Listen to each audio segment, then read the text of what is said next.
must chat about Manchester United because it's great news for rival fans. It's awful news for Manchester United. Break, isn't it? But Jim Ratcliffe, Scruffy Jim, right? He wants to give Ruben Amorim 3 more years. He cites Sir Alex Ferguson. He cites Arteta. Don't know why. As why they should stick with Ruben, right? So Flex. After the news that has shaken the world of football, Turkey Al-Sheikh has reference to some investment there. That's good news for United. But how do you see this news of your manager, the one that you've been saying he's got to go for some time? You've got 3 more years of this fella, which is great for rivals, isn't it? Not really. 3 more years, 3 more years, Ruben Amorim. Not really. 3 more years, 3 more years. Because part of the quotes, obviously, which needle in the haystack, depending on how you want to look at it, the bit you want to take out, he also says, it's dictated by results.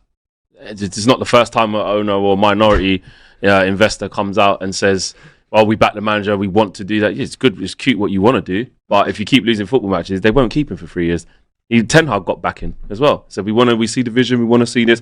People did. Karen Brady was on TalkSport saying how great Graham Potter is and saying, he's going to do this. Marinakis, when they did the European draw, was talking about, we sort things out with Nuno. A few weeks later, he's gone. So it's a bit stupid. But Ruben Amorim's smart because what he does, he loses one, he wins one. Yeah, so he just keeps putting along. He could stick around for a long time. The thing is, for me, I think he's gone too far the other way of giving too much backing. Because he's using the word, he wants to give him 3 years. You don't need to earn it and stuff like that. I don't believe in that. I can see that we're not going anywhere anytime soon with this manager. It's done for me. But the fact that they're even seeing it as you just want to give him 3 years, that's concerning. But at the same time, if Ruben Amorim loses all the games from now to the next international break, so what's that? Liverpool first, then Brighton at home, Forest away, then Spurs. Go on then. I dare you to lose them and still talk about giving him 3 years. He's not going to do it. So on one hand, it is about results, but on the other hand, and again, using this lazy, I don't like it, man, this lazy comparison to Mikel Arteta. This lazy comparison to Sir Alex of see, at the start for these, man, it was this. It's not the same. It's not the same at all. Even with the Arteta thing, it's just lazy analysis to just say that it's the same thing. Arteta actually earned the time. He won a trophy as well, which is something at the beginning of any project is something for fans to go, you know what, at least we got that. And also he spent more than him in the first 2 windows. And then also he actually changed things with his system that wasn't working. Arteta was playing like a back 5, weren't he? Then I remember Arsenal fans saying, why is he so negative, man? Play a back 4. He might play a back 4 for a game, you get licks. Then he go back to the back 5. He kept changing things to earn time. And he had to get rid of Do you know what I mean? And undo the squad. So I don't see that as comparable, but I was concerned to hear Sir Jim Ratcliffe come out and say this foolishness of we want to give him 3 years and this, that and the other. It's not Again, they keep trying to push this knee-jerk reaction thing.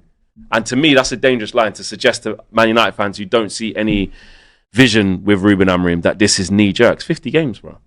It's not knee-jerk. Knee-jerk is Ange 7 games. And he's winless. That's knee-jerk. That's, come on, man, you ain't even bought a player. You ain't even sold anyone. You ain't had no time on it. That's knee-jerk. This is not knee-jerk. So, yeah. He can say that, and I didn't like it, but ultimately, even though he's saying that, if he loses too many football matches and Man United keep not being in Europe, which, let's face it, is going to happen, he's not going to stay for 3 years. Unless they really do want Man United to stay where they are and they don't care. Would you like him to stay for 3 more years, Robbie? Yeah. Lifetime contract. Yeah, I mean, like Flex has said it, and he's a Man United fan, isn't he? He's not shown anything yet to suggest that, like sometimes someone's got to a bad start, but you can see shoots. You can see that, I give this guy a bit of time, man. He's going to come good. I've not really seen it with him. And I think especially it's this lack of flexibility. Like what you just said there, Flex. Arteta, when he first came in, he played like a back 5. He was he had to work with what he had. You could see he was working with what he had. I mean, he wanted better, but that's what he had at the time. I don't see that flexibility in Ruben Amorim. He doesn't want to change. It's like he's free at a back or bust.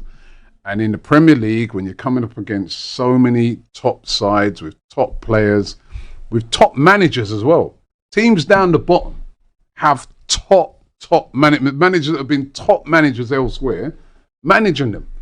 They will, they will find a way to beat you. And so I just don't see how he's not earned. I mean, I get it. He doesn't want to come out and say, yeah, well, we're going to sack him if we don't. Yeah, he can't say, well, we're just going to take it game by game and see, because that's no backing at all. But he's gone too far the other way. To say 3 years, but he hasn't said, like, he wants to give him the 3 years. I think that's what he's saying. Like, it's not set in stone that he's going to get the 3 years. Yeah, exactly. But at the same time, like, United have chopped and changed managers so much. I'm not saying that Amorim isn't going to get sacked at some point, because I think he probably will. I think we're all in agreement about that. But the chopping and changing, it just creates more instability. I've seen that at my own club. So sometimes you do need to stick with a project long enough for it to have roots and start to grow and look like what you kind of want to do. True, but then also sometimes you've got to admit you got it wrong. Sure, and that will end up being the reason why he gets sacked. Because then why waste time? Sometimes you just got to say, boy, you know what? Listen, we could if you unless with them, listen, they're internals, so they all know. Unless internally they're seeing things where they're saying, nah, we could see what. Then all right, then fair enough, trust him. But I'm just saying, for me as a fan, like from the outside looking in, I don't see no improvements. No, he started off his season. He's got players. But some people are convinced. Some United fans, some United fans are convincing themselves that they've seen that, and that's fine. And coming at the fans saying, "Oh, I don't do this," and going to be back here in a year. And people say, "Remember I said before? Remember you arguing with your own fans? Oh, I can't believe you've changed. I can't believe you've." If you just want to keep seeing that, go and do that. Don't talk to me. That's fine. This is my opinion on what I'm seeing. If you're convincing yourself that after 50 games, you're happy with what you're seeing and the system's fine, and it's just a matter of time when man's flipping growing his hair for nearly a year and he can't even win 2 games in a row and we can't win away and you can't build nothing. If you think that's okay and it's just going to click into gear, then fine. And guess what? Like we always say, if Ruben Amorim manages to stay from this point onwards, like for years to come, and turns it around and we're all third and fourth and doing really well and scoring goals and playing well, then guess what? Everyone will say, wow, didn't see that coming. But until I see, it's taken me the best part of, Grimsby. So after that, I don't know how many games that was. It's 50 now, but by the time the Grimsby game, it's probably like, I don't know, 41, 42, something like that. Yeah, 40 odd. And I was like, nah, not for me. I'm done. So 2 games, 5 or 6 games later, with a win against Chelsea, a win against Burnley, a win against Sunderland, now I'm supposed to go see it's all right? No. Well, what do you mean? Give me another 40 games and I'll tell you how I feel then. Because right now, this is where I'm at. Well, you might get another 40 games. Oh, yeah, exactly. And listen, if he does, he does. Great. If he does, hopefully it means he's got another 40 games because he's earned it. It hasn't just been given to him. Yeah. So if we're here in another 40 games still talking about, is this the week we're going to win back-to-back games? Back-to-back, bro. We'll just ask him for 2 games in a row in the Premier League. Man United fans are arguing, saying it might be all right, bro. That's what we've accepted. Could you imagine that's how bad it's got. If that guy doesn't actually get to cut his hair for another 3 years? Well, Ross. You're right, huh? Ross. Right? I wanted to get your opinion on this, because obviously Amorim has come out and said some outlandish stuff, right, in the last year or 11 months, however long he's been here.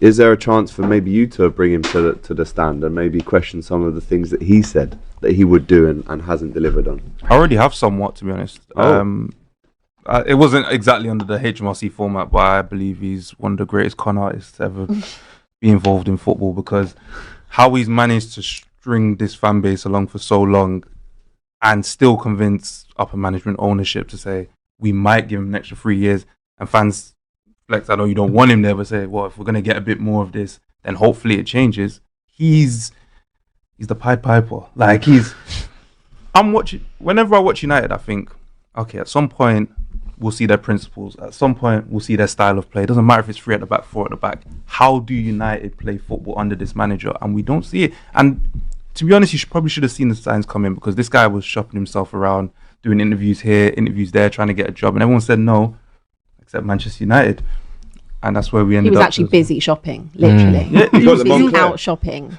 Flex said, he's got the Moncler, he's got the Dior, the Dior's, the Prada runners and all this stuff.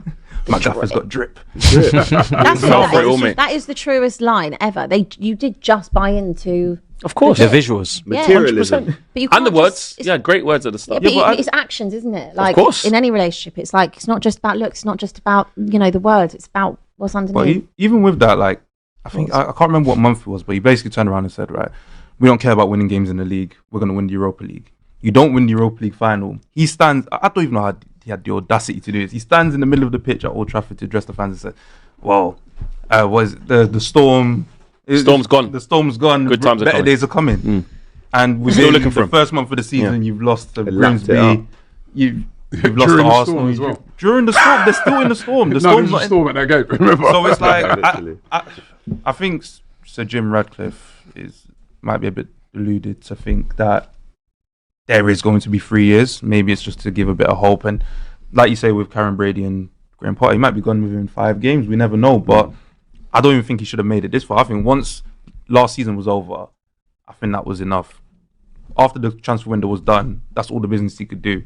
And these are the results he's But getting. And that's the extra bit of that was his first. That was his first summer transfer window. So I don't think he's right for Manchester United. But you do have to play devil's advocate as well. He'd only had the January one, and he'd also had the summer. So you're not going to get rid of him in the summer. That was probably. That's the thing. That's what I'm talking about when it's not even knee jerk. Like, even that is enough to get sacked. Like, finishing 15th, coming midway through the season, and you don't win the Europa League against that Spurs team and that manager. You did lose 4 times to us last season. I'm just saying, but that's fine. But when it comes to an actual European final, you're supposed to do the Man United tax.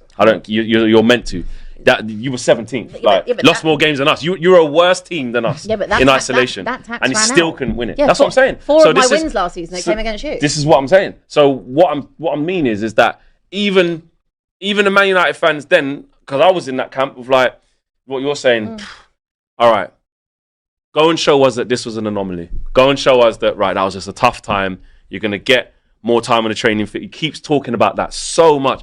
We need more time on the training field. All right, well, we've got 1 game a week, and you made us go out the Carabao Cup, and we had a pre-season where you can put the principles across and get players in. You had that, and the start of the season resembles exactly what we've been seeing last year. But to some Man United fans, it's okay, and we're going in the right We're direction. talking about Man United tax. We've got the tax man right here.